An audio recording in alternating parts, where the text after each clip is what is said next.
Hi friends, அஸ்ஸலாமு அலைக்கும். Masala sandwich எப்படி பண்ணலான்னு பார்க்கலாமா? ஒரு பேனில் ஆயில் சேர்த்து நம்ம கட் பண்ணி வச்சுக்கிற வெங்காயம் அண்டு பச்சை மிளகாவை போட்டு நல்லா வதக்கிக்கிறங்க.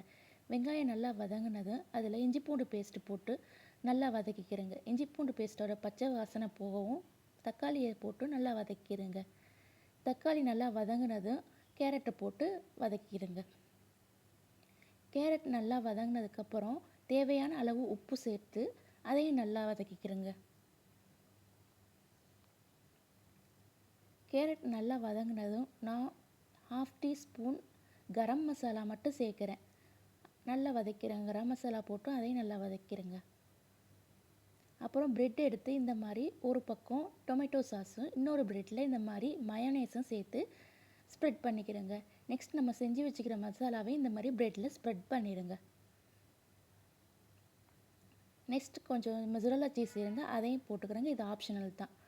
நெக்ஸ்ட்டு நம்ம ஒரு தவாவை இந்த மாதிரி சூடு பண்ணி அதில் கொஞ்சம் பட்டர் சேர்த்து பட்டர் மெல்ட் ஆகவும் நம்ம பண்ணி வச்சுக்கிற ப்ரெட்டை இந்த மாதிரி போட்டுருங்க. போட்டு நல்லா நான் பண்ணிக்கிற மாதிரியே ப்ரெஸ் பண்ணுங்க. நல்லா ப்ரெஸ் பண்ணவும் ஒரு பக்கம் ப்ரௌன் ஆகவும் இன்னொரு பக்கம் திருப்பி போட்டுருங்க. சுவையான ப்ரெட் மசாலா ரெடி. இது டீ டைமுக்கு சாப்பிட ரொம்ப நல்லா இருக்கும். தேங்க்ஸ் ஃபார் வாட்சிங். வீடியோ பிடிச்சிருந்தால் லைக் பண்ணுங்கள்.